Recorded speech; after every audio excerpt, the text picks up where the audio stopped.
Hey, what is up guys? Welcome back to the channel and welcome back to our final kind of base event within update 1.26 for GT7. Now this is perhaps my favourite race in the whole of Gran Turismo 7.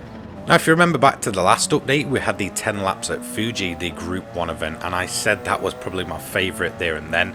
Not for the money or anything, but just for the experience and the race, and obviously the sights and sounds of Group 1 mixed with the different strategies and different ways to win that race. It was very repeatable, and now it's essentially like they've took that race and turned it up to 10. So yeah, it's an absolutely awesome event. Obviously it's a day to night cycle, no weather included in this one, which sometimes I do prefer, and I feel like it's really kind of benefited this race. Obviously it's time limited for half an hour, so again it's a bit like Le Mans as a mini endurance. Now in terms of my strategy here, I'm using the Porsche 919, I believe, the Le Mans machine, and I'm going for a kind of I guess slow burning strategy.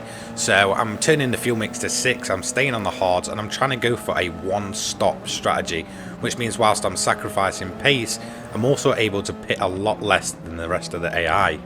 Although lap 1 was pretty uneventful, by the time we get to lap 3 our tyres have heated up and we're able to catch the back of the pack. At this point we're going to try and make as many moves as we possibly can, obviously keeping the car at fuel mix 6, so we're not going to have outright straight line pace. In fact, if anything, it's going to look like we're going to be dropping back. However, one thing to note with this car especially was that my sector 1 times were faster than anyone else by a long shot. I was constantly purple through there, you know, even with fuel mix 6 and a hard tyre compound, so that's where I was able to make most of my time up, even though I kind of lose it on that big long straight and obviously the run down the hill into the left right hander before you kind of go back up the hill. So yeah, I mean at first I thought this strategy wasn't really going to pay off. It's similar to my Fuji strategy where I'm just trying to keep the car going as long as I possibly can, and obviously the less time I'm spending pit stopping, the kind of more time I've got on track to sort of make up time on the rest of the AI. Now I believe the majority of the AI will pit around about 3 times during this event, so that's 2 less pit stops I'm taking. I believe overall my pit stop kind of length for the one I did was around about 34 seconds, I believe. So obviously by sacrificing my outright pace, it gives me another extra minute on track, where obviously the rest of the cars are going to catch me in a straight line and such, but obviously mixed with sort of my ability to go through the corners really quick and the hybrid system in this car, as well as the kind of reduced pits, it really did allow me to just sort of cruise on and really try to play the long game here. Now, you know, the longer it went on and how fast I realised some of these other Group 1 machines were, I was very doubtful, but eventually, yeah, it did come off in the end. Obviously, that's why you're seeing this video. Now, as you can see, this is where I'm going to make most of my places up when the AI pits.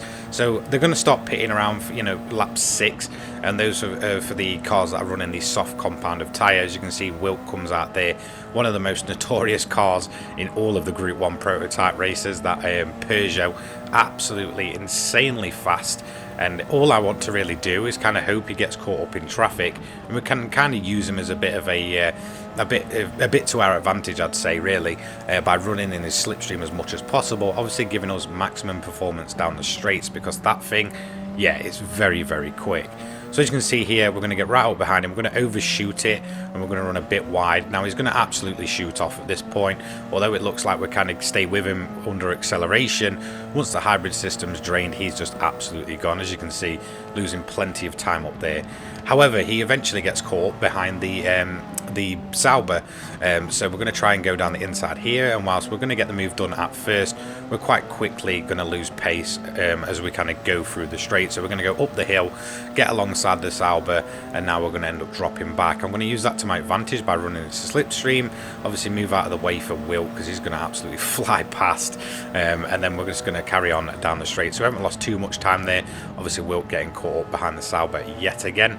We're just going to follow him up. We're going to not try and get a move done, but we're going to try and hang with him, and then eventually as the track opens up, we're going to go down the inside of Wilk, get through past him there, and then we're going to be stuck behind the Sauber. As you can see, he's going to sort of force his way through, so that's a bit of a nightmare, but it is what it is.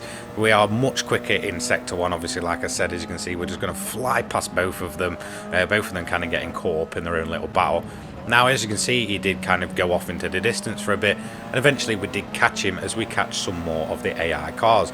As you can see, we've got two of the Mazdas here, one being kind of the VGT and one being obviously the legendary 787B. Now, Wilk's going to go past both of them. We're going to follow him through, and we're going to try and stay in this slipstream again for as long as possible. Essentially just using him as, I guess, the kind of positioning car, so we can, you know, make up the most time on the straights, even though, you know, we're absolutely lacking outright pace. As you can see, the Mazda goes flying past, then the more modern one does, but we're eventually able to get that position back. We're not going to have to worry about that car again. As you can see, we're going to try and make a move. We're much quicker through the corners than the 787B. That's eventually going to drop into the pits, and Wilk, yeah, at this point is pretty much gone, so we're not going to see him for a long time. He's going to then box again at the end of lap 10, going on to lap 11. As you can see, he was running softs again, so it's no wonder he was so quick. There's the other two at the front were running the hard compound of tyres. Obviously, we're going to manage to get the jump on them. Obviously, we haven't pitted yet, so we've got to hope essentially they pit again. But we have managed to maintain the lead onto lap 12. We're going to get a bit wide there as the tyres start to wear, and obviously fuel's draining off at this point. So at the end of lap 12, we are going to jump in for our first and only pit stop, with the tyres absolutely gone at that point. So it was very difficult to kind of get ourselves back in that pit lane. We are going to take a set of hard tyres and try and rinse and repeat, because we've pretty much got ourselves to the halfway point exactly by running obviously fuel mix 6 and running the hard compound. So hopefully with the time we kill as well spent in the pits and the kind of drive out as well, it's going to give us just enough time to get it directly to the halfway point, and then hopefully we can keep this car going until the end. It may require, you know, a bit of short shifting later on in the race, but hopefully we can, you know, get a decent pace going and try and get that undercut done as the rest of the cars do probably pit later on. So at this point, I'm just hoping for the best. We've come out behind Gallo in the Nissan, so as you can see, we're going to follow him quite quickly, and we're going to manage to make short work of him here. We're so much quicker than pretty much anything else on track through this first sector. Very, very blind, very difficult, but the, you know, the downforce of these kind of more modern LMP1 hybrid cars is just incredible through there. There's nothing quite like it in GT7. So on to lap 19 now. We've got around about just over 5 minutes left, and the rest of the AI are finally going to pit in. This is going to allow us to just jump them at the pit stop and take a nice comfortable lead, almost 20 seconds, and that's just by obviously reducing our overall time spent in the pits in the race. So the strategy working very well at this point. As you can see, the sun is also about to set. This is where we're about to go into darkness for the final bit of the race, and only a few minutes later we're fully in darkness. As you can see, we're now 18 seconds up on the cars behind us. We're still just continuing our usual pace. The tyres are beginning to wear a bit more now. They're still very controllable, so we haven't got too much to worry about. We're just hoping to essentially cruise to the finish line, although that kind of gap will probably drop. That's all we really need to do, is just kind of take our time and try and get ourselves to the finish line in one piece. However, on lap 22 with only a few minutes left, our lead's going to be pretty much wiped out as we go for a nice little spin there. As you can see, the Audi Q-tron, I believe, or e-tron, taking us out of nowhere really. I didn't even hear it, so it must have been the electric version, and yeah, it's kind of took our gap down to around about 5 seconds by the time we get going again. However, lap 24 comes around and we are still managing just to maintain that gap anywhere between 4 to 5 seconds. Obviously, when it's pitch black and you're trying to absolutely, you know, hammer it through most of the blind section at turn 1 up the hill and then back down again, very, very risky, but I know what I need to do, obviously, to keep my chances of winning this race alive. Obviously, all the cars behind us are much, much quicker, have much more pace, so it's all about survival at this point. So we go across the line onto lap 25 and the time is going to run out, so this is going to be our final lap of the race. And at this point I'm thinking, okay, can I just take it risk free and just, you know, slow my pace down and just try and get to the end in one piece?